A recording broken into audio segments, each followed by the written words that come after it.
So good morning, everyone. It's the morning after my day off. I'm closing tonight, and I finished out getting some last minute stuff planted out. I still have more marigold seeds I can chuck out, but I chucked out the rest of my zinnia seeds today. And I literally just chucked them because they're easy to grow from seed. So cross the fingers and just hope they grow or they don't grow. Either way, they'll probably grow. So excluding my houseplants, I'm going to go ahead and just give you a full outdoor tour today.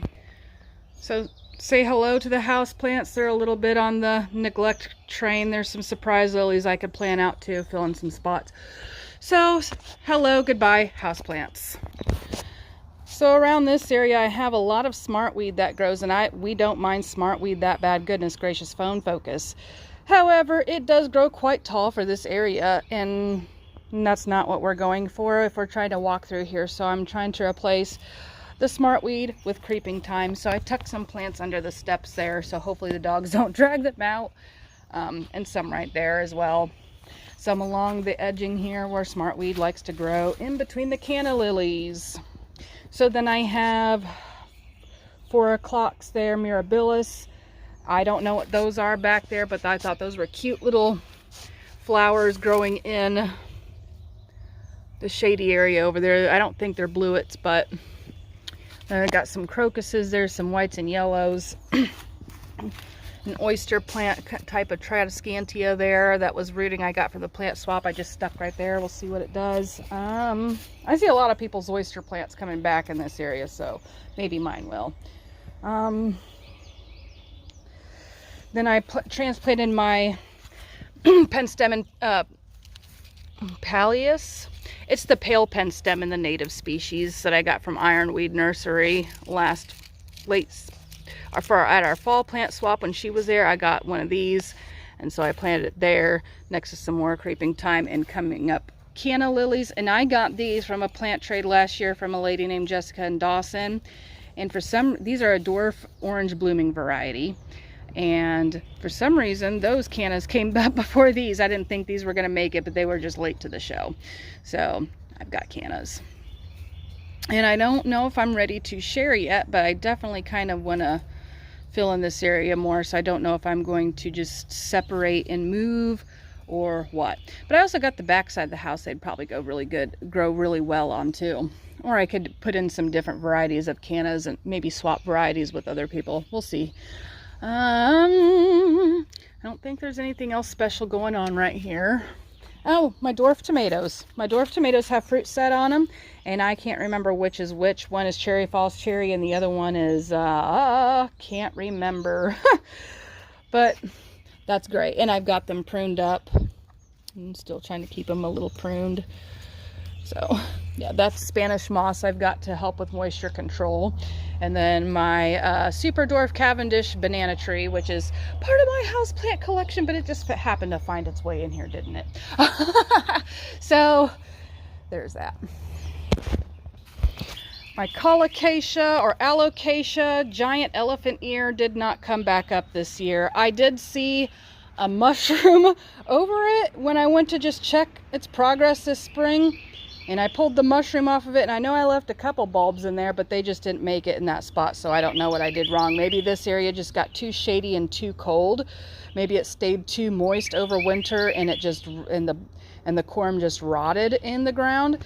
You know, so those are possibilities too. So not sure. Technically speaking, my dahlias and this little lady's, well, the lady's purse I might bring in over winter. We'll see how that goes. But my dahlias, I'm not growing them inside over winter. So I got 3 different types of dahlias there. Ha, I'm a dahlia grower now. And this is a bloomerang lilac bush from Proven Winners. It blooms 3 times over the year. After the first flush of blooms, you're supposed to deadhead. And so I have yet to deadhead. See, there's old blooms, but there's new blooms on it too still. So, and it smells fantastic, and it does rebloom 3 times a year. Now I've had this plant in here for about 3 years now. So it's taken it a couple years to get established, but it really started blooming pretty good last year. So we'll see what it does this year. I'm excited. Of course, I weeded around the post here and just chucked some marigold seeds. The trailer's starting to look more and more empty. I had some creeping thyme I had in this 5-gallon bucket I totally forgot about, so I just set them there to kind of dry out a little bit so they don't get root rot or whatnot. And then I don't know if these late purple asters are going to come back or not. I don't think those are late purple asters, but we'll see. I'll try to identify them before I get rid of them. I still have yet to transplant out my cherry tomatoes, so if I got a couple extra plants there if somebody needs some backups. All right, my Golden Delicious apple tree is deader than crap, because we had a railroad tie in here as part of the horse fencing, and we took it out and wanted something to put there, and we decided this Golden Delicious apple tree, even though it's a little off center from the fruit tree line, it'll be all right. Well, we went across the street to the chicken houses and got some litter and filled it in with that. And I don't know if that compost was too rich or what yet, but the tree didn't make it. So that's where we're at with that. But my Fuji apple trees are growing great. Okay, so these variety are Fuji. And then down here I have Pink Princess nectarines. And, well, those are the nectarines. These are the Methyly plums. Then, yeah, these are the White Princess nectarines. And then there's a native mulberry tree that I got from TennesseeNursery.com. And then these big, huge, whatever they are, pear trees that have been here since like the 1700s or whatnot. And they grow a really nice baking, canning type of pear. They got a really good flavor to them too. And last year they had a bad bout of blight on them, and so there was only a few pears, but this year the trees are looking a lot gooder, man. They look a lot gooder, so that's great. Down here by the mailbox, which is what I was talking about, and yeah, see, that's farmland there, and that's cool, but I don't want them to spray that. Goodness gracious, phone, would you just freaking focus? There we go. So down here I planted out my giant Agastache, that variety, Agastache scrople. So it's a giant purple ragweed. This is the yarrow I dug up from over behind me. A balloon flower I dug up from there. That is, I can't remember what variety of Veronica. Creeping thyme. More balloon flower. I'm not sure what this is. I got it at a plant swap. They said it's obedient plant. I don't trust the identification, neither does someone else. This is the big, beautiful red clover that I was talking about that I did not want them to spray down. Look at it, man. Look at it. And then behind that, I tucked in some oregano there, along with some little irises.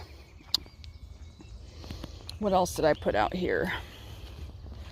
I basically repeated the same thing on the other side there. And then over here, I chucked marigold seeds. Yep. So hopefully that fills in and it'll be nice and flowery and low maintenance for all of us. And then along the fence line, all around in here until I ran out of my purple print zinnias. I ran purple print zinnias. And I'll probably try to fit in some sunflower seeds along the fence line too, since that seems to be what I like to do. And I have plenty of sunflower seeds left, the mixed stuff I got from a plant swap. So God bless the plant swaps. And God bless all of you people that participate in that and share your fruits and your harvests and extra things you just don't want. I digress. Throughout the yard, we let patches of the wildflowers grow for the pollinators. We definitely like the clover. We definitely like the alfalfa and all those wonderful things that make the soil great, feed the good bugs, and provide us with beauty and God's blessings. Once the flowers are done, we do mow it. We don't like keep a constant snake pit breeding ground for certain things. We just like to take benefit off of things. Look at all that fleabane. Isn't that neat? I don't mind fleabane, guys. Like, really, what's wrong with fleabane? So down here I have planted my tomatoes, peppers, melons, a lot of melons. I put some sunflower seeds and zinnias and marigolds down in here too. I'm trying to fill in empty holes where things did not grow, or they got eaten or whatnot with flowers. That way there's just not empty space in those holes. I planted out bodacious sweet corn from M.I. Gardener, and I got a blade coming up. Oh, look at this. That's got to be the Orange Glow watermelons, which I'm excited to try an orange watermelon. I've never had one. I've had the yellow, and I got those growing out here too. I have all different kinds of melon seeds growing, and I planted them all at the same time because they're all different sizes, different flavors, different varieties, and then they'll just come to fruit or ripeness at different times. So you could do succession sowing or do different varieties in that way. And then, yeah, so that's just giving you some ideas. So down here is where I planted the corn, because corn is a grass and it is wind pollinated. It is important to plant it in blocks. So this is my corn block area in my landscape fabric. That's a corn. That's also a corn.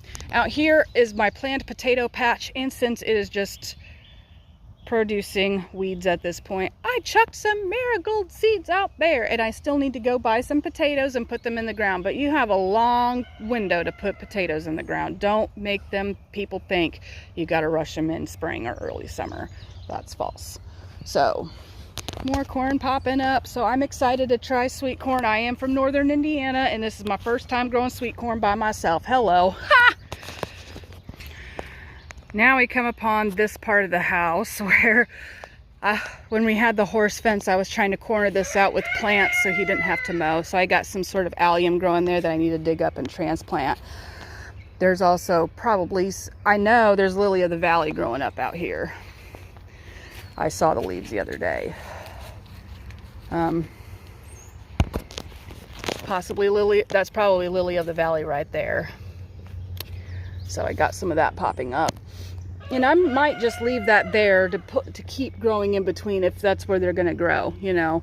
But I also got lots of giant ragweed that likes to grow in between here, because giant ragweed just likes to grow anywhere and give people allergies a run for their money, basically. So I definitely want to fill in along there with something. See, there's a giant ragweed there, but they're easy to pull out, but they are a pain.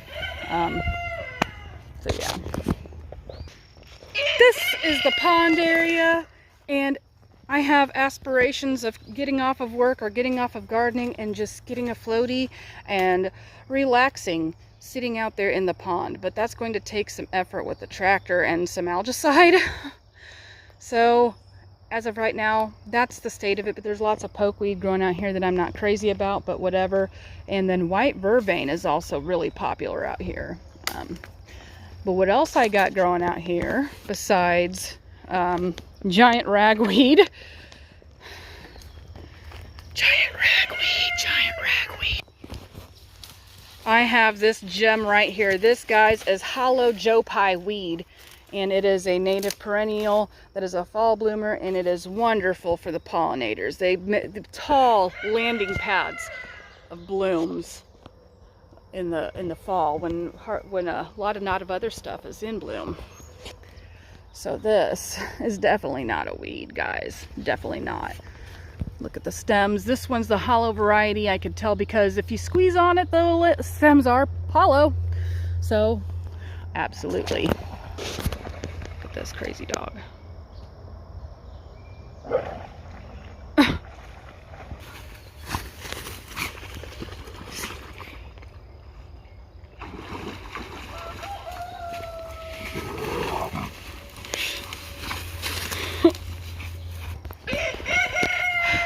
So apparently the chickens decided to take one of the Monarda Bradburyana plants that I planted there last night, because I promise I had 3 there, but there's still 2.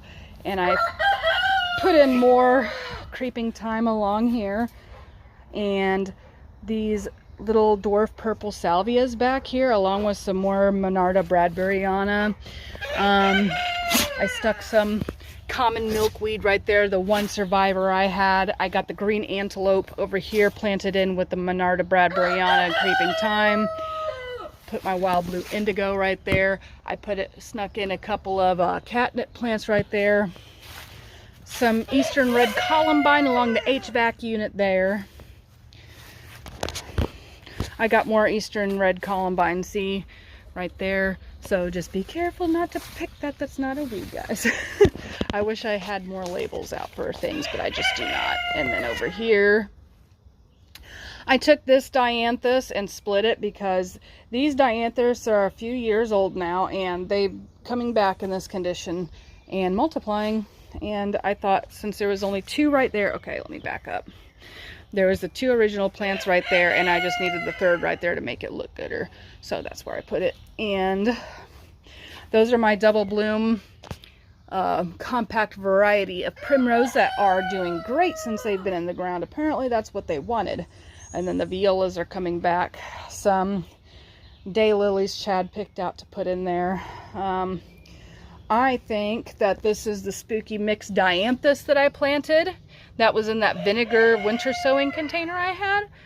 It's looking quite dianthus-y in my opinion. I could be wrong. It could be something totally else, but I stuck it right there in this lighting condition.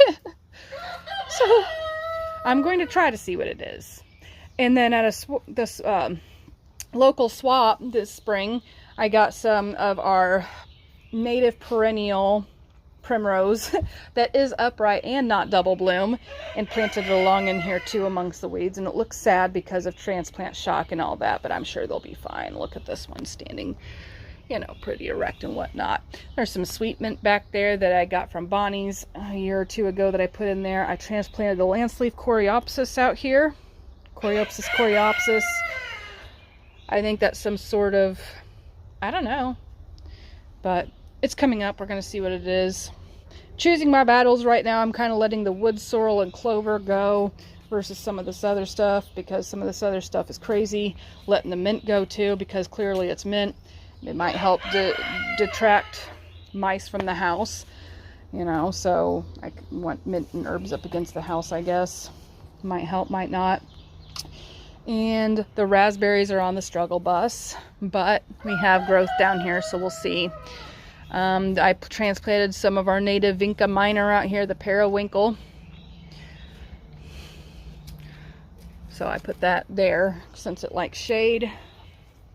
We got some native dock coming up here. It puts down the nice tap roots that are medicinal. Some ajuga I transplanted from when I was weeding. It came up over there, so I transplanted it there to get it to fill out more. Not quite sure what these are. They might be raspberries. So I'm letting those grow. I don't know, man. I don't know.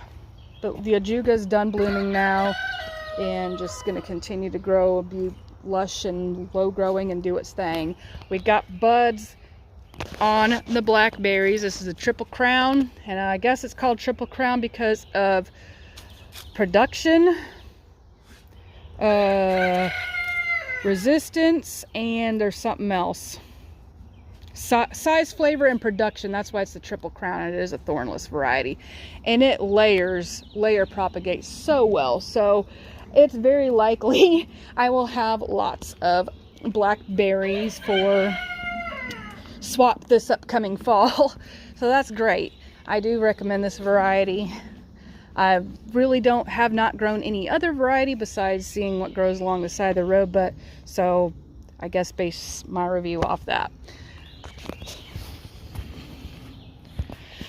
So out here I transplanted some more creeping thyme, chucked some seeds. I also chucked purslane seeds, and transplanted purslane out here.